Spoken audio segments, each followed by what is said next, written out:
ዋት ኢፍ ይሄ ጭንቀት ወይም ደግሞ ያለመረጋጋት ስሜት ሌሎች ሰዎች አንተ ላይ ከሚያደርሱት ነገር የመጣ ሳይሆን አንተ ራስህ ህይወትን ሁሉ ኮንትሮል ለማድረግ ከምታደርጋቸው ነገሮች ወይም ደግሞ መጣጣሮች የመጣ ቢሆን እና ይህንን ሁሉ ስሜትህን ጭንቀትህን በአንድ ቃል ብቻ መቀየር ብትችል፣ ፖዚቲቭ ማድረግ ብትችል፣ ይህም ቃል ደግሞ መተው ወይም ደግሞ ሌት ዘም ቢሆን። እርግጠኛ ነኝ ብዙዎቻችሁ ይህንን መጽሐፍ በሶሻል ሚዲያዎች ላይ በቲክቶክ በኢንስታግራም ላይ አይታችሁታል ብዬ አምናለሁኝ። ይህንን መጽሐፍ ኦኬ ብዙ ሰው እያነበበው ነው፣ እኔም ምን እንደሆነ ልወቅ በሚል አንብቤው ነበረ። በጣም ሰዎች ላይ ያለኝን አመለካከት ወይም ደግሞ እይታ ብዙ ማለት አብዛኛውን ቀይሮታል ማለት እችላለሁኝ። ከሰዎች በላይ ደግሞ ራሴ ላይ ያለኝን አመለካከት ቀይሮልኛል።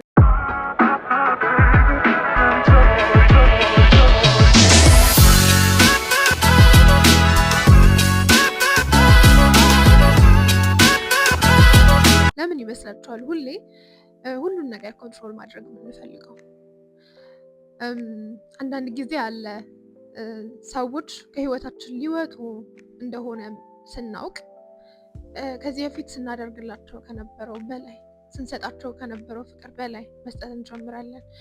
አቴንሽን ከዚህ በፊት ከምንሰጣቸው በላይ አቴንሽን መስጠት እንጀምራለን። በጣም ራሳችንን ማስጨነቅ እንጀምራለን ያንን ሰው እኛ ጋር ለማቆየት ወይም ደግሞ የሆነ ቴክስታችንን ምናምን ነገር አይቶ ሲመልስልን እያንዳንዷን ወርድ ባይ ወርድ አናላይዝ ማድረግ እንጀምራለን። ምን ለማለት ፈልጎ ነው? ምን ሊለይ ነው?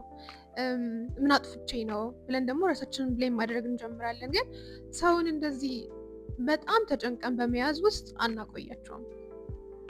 ከኛ ጋር መቆየት የሚፈልግ ሰው ብቻ ነው ባይዘው የሚቆየው እንጂ ለመውጣት እግሩ የተዘጋጀ ሰው ከኛ ህይወት ለመውጣት የተዘጋጀን ሰው ከአቅም በላይ በሆነ መፍጨርጨር ውስጥ አናቆያቸውም። ወይም ደግሞ ይሄ ኮንትሮል ለማድረግ በመሞከር ውስጥ አናቆያቸውም። ለምን ይመስላችኋል ይህ ሰውዬ እንዳይወጣ የምንፈልገው? ቢካዝ ሪጀክሽን ሄርትስ እና ይህንን ሪጀክሽን መቆጣጠር ስለማንችል ወይም ደግሞ መቋቋም ስለማንችል ነው ይህንን ሰውዬ ከልክ በላይ ይሄ ራሳችን ላይ ጫና በመፍጠር ያላስፈላጊ የሆነ ፍቅር፣ አላስፈላጊ የሆነ እንክብካቤ፣ አላስፈላጊ የሆነ ወደ ራስ የማስጠጋት ፍላጎት የሚመጣው ማለት ነው። እና እዚህ ጋር ነው ሌት ደም ማለት ያለብን ወይም ደግሞ መተው። ያንን ሰው መውጣት ፈልግ አይደለም ሌት ሂም እና ይውጣ ከህይወታችሁ። ሰዎች ከህይወት መውጣት ሲፈልጉ ፍቀድላቸው፣ አትያዛቸው። እንዲሁም ደግሞ ሚስ አንደርስታንድ ሲያደርጉ፣ ጀጅ ሲያደርጉ ፍቀድላቸው። ጀጅ እንዲያደርጉ፣ ሚስ አንደርስታንድ እንዲያደርጉ ፍቀድላቸው። እንዲሁም ደግሞ ለአንተ ተገቢ የሆነውን ቦታ አለመስጠት ሲጀምሩ፣ አንተ ዊሽ የምታደርገውን ቦታ ማግኘት ስታቆም ከነሱ ፍቀድላቸው። እነሱን ኮንትሮል ለማድረግ በመሞከር ውስጥ እረፍትህን ታጣለህ፣ ሰላምን ታጣለህ እንጂ ምንም የምታመጣው ለውጥ የለም። የራስህን እረፍት የራስህን ሰላም ለማምጣት ወይም ደግሞ ለመጠበቅ ከፈለግ ለሰዎች የሚፈልጉትን ነገር መልቀቅ ወይም ደግሞ ኮንትሮል አለማድረግ መጀመር በጣም አስፈላጊው ነገር ነው። በዚህ በሌት ዘም ቲዮሪ መጽሐፍ ውስጥ ብዙ አይነት ፕሪንሲፕሎች አሉ እና ሁሉም ፕሪንሲፕሎች ግን ቀላል ናቸው ማለት አይደለም። ከተወለድንበት ጊዜ ጀምሮ እስካሁን እስካለንበት ድረስ እየኖር ነው የነበርነው ሌላ ፕሪንሲፕል አለ የገነባ ነው። እሱም ደግሞ ምንድነው? ሰዎችን ቼዝ ማድረግ፣ ሁል ጊዜ ሰዎች አክሰፕት እንዲያደርጉን ረዥም ሰዓት ኤክስፕሌን ማድረግ፣ ሰዎች እንዲወዱን ማድረግ። ይሄ እስካሁን የኖርንበት ፕሪንሲፕላችን ነው። አሁን ከዚህ በኋላ ደግሞ መተው የሚለውን ፕሪንሲፕል መቀበል እንጀምር ነው። በጣም የሚያም ነገር ነው። ባይዘው መተው፣ የምትወዱትን ሰው መተው፣ የምትወዱትን ሀሳብ መተው በጣም ቀላል አይደለም፣ ከባድ ነው። ግን እናቶቻችን ብዙ ጊዜ ካያችሁ ልጅ እያለን የሚሰጡን ሆምሜድ መድኃኒቶች በጣም መራር ናቸው፣ በጣም ጎምዛዛ ናቸው። ለመውሰድ የሚያጓጉ አይነቶች አይደሉም፣ ግን ደግሞ ለህይወታችን ጤና ናቸው። ሌት ዘም ቲዮሪም ደግሞ ሴም ቲንግ ነው። ህይወታችን ላይ አፕላይ ስናደርገው የምር መኖር ስንጀምር ሰው መተው ያለብንን ነገሮች መተው ስንጀምር ያማሉ፣ ግን ደግሞ ለህይወታችን ጤና ናቸው። እና ግን ሚስ አንደርስታንድ እንዳናደርገው የምፈልገው ነገር መተው ማለት ኬርለስ መሆን፣ ስሜት አልባ መሆን፣ እንዳልኳችሁ ቸልተኛ ወይም ደግሞ ግዴለሽ መሆን አይደለም። እና ይሄ መተው የሚለው ፕሪንሲፕል ሪያሊቲን መቀበል ወይም ደግሞ ከሪያሊቲ ጋር ለመጣላት የሚለውን ወይም ከእውነታ ጋር ለመጣላት የሚለውን ነገር ነው የሚሰጠን።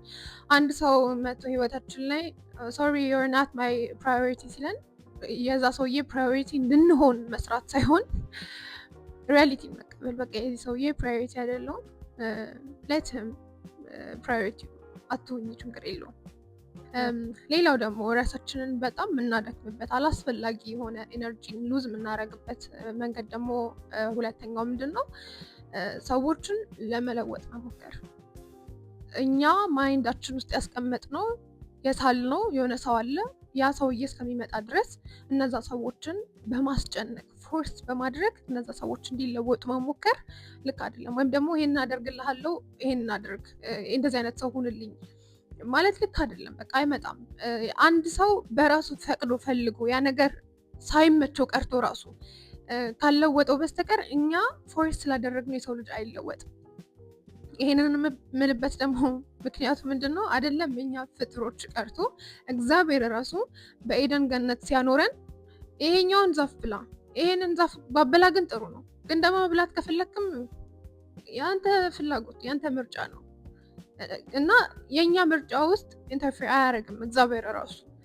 ሶ ይሄ እግዚአብሔር የፈቀደለትን ሰው እኛ ተነስተን ፎርስ አድርገን እኔ እንደምፈልገው ደግሞ ሁንልኝ ብሎ የምንፈልገውን ነገር በሱ ውስጥ ለመስራት መሞከር ልክ አይደለም። እንዳልኳችሁ ኢነርጂያችሁን ሉዝ ታደርጉበታላችሁ። ካልተዋችሁት ያንን ሰው እራሳችሁ ትደክማላችሁ። ይሄ አንድን ሰው እንዳለ እንደዛው መቀበል ለራስ ነፃነት ነው። ሰውየው እንዳለ ይመቸኛል፣ የማይመቸኝ ነገር አለ ግን ራሱ ላይ በፈለገ ሰዓት ይሰራል ብሎ መተው ለራስ ነፃነት፣ ለራስ ጤና ነው። ሰዎች ኢሞሽናሊ ማቹርድ ላይሆኑ ይችላሉ፣ ወይም ደግሞ ሎያል ላይሆኑ ይችላሉ።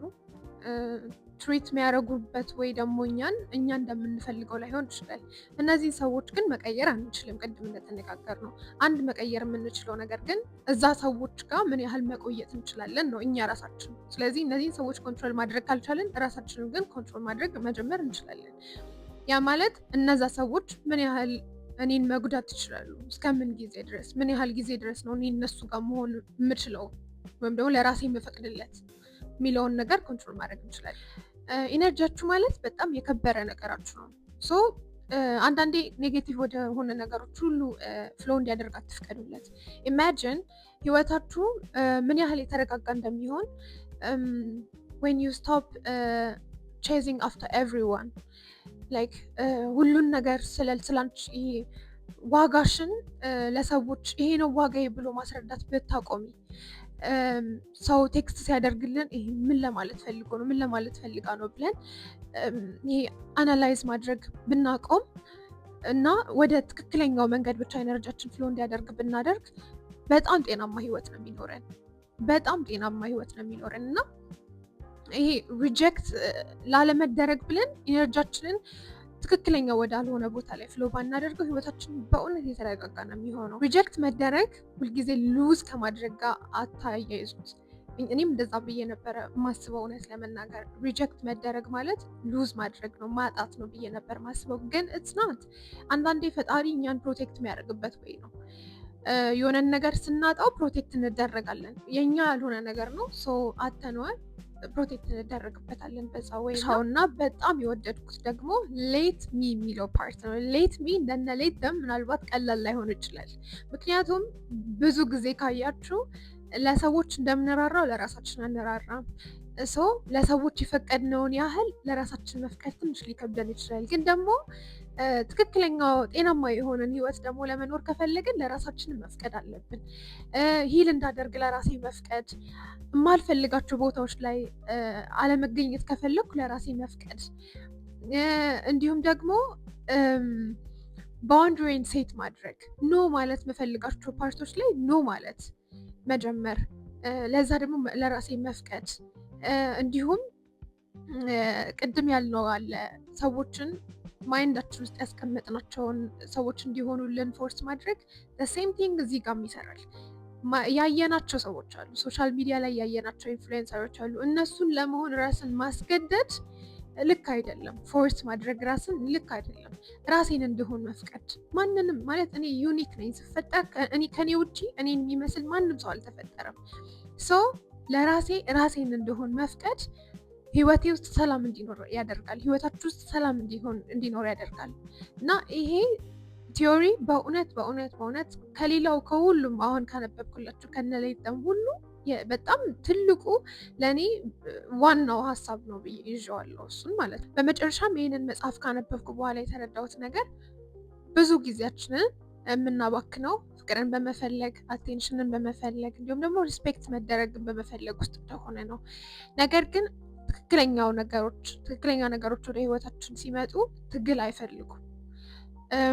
እንዲሁም ደግሞ ትክክለኛ የሆኑ ሰዎች ወደ ህይወታችን ሲመጡ ኮንፊውዝድ የሆነ ሰዎች እንድንሆን አያደርጉንም። በተቃራኒው እርግጠኛ እንድንሆንባቸው ነው የሚያደርጉን። ሶስተኛው ነገር ደግሞ ምንድነው? ዋጋችንን እንድንጠራጠር አያደርጉንም። ይህንን መጽሐፍ በአንድ ሴንቴንስ አስቀምጦ የተረዳሽውን ነገር ካላችሁኝ፣ ሁሌ አንድን ነገር በግድ ከመያዝ ይልቅ መልቀቅ ወይም መተው ህይወታችንን ያለ ጭንቀት እንድንኖር ያደርገናል። ይህንን መጽሐፍ ካነበብኩኝ በኋላ ራሴን በጣም አይቼበታለሁ፣ ራሴን ፈትሼበታለሁ። ኢቨን ተርኒንግ ፖይንት ሆኖኛል የምለው መጽሐፍ ነው።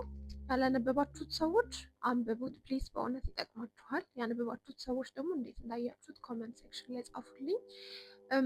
የዚህ ሳምንት ቪዲዮ ይሄንን ይመስል ነበር። ደግሞ ኔክስት ዊክ በሌላ ቪዲዮ እስከምንገናኝ ድረስ ይህንን ቪዲዮ ላይክ፣ ሼር፣ ሰብስክራይብ በማድረግ በቤተሰቦቼ ሁኑ እና እስከሚቀጥለው ሳምንት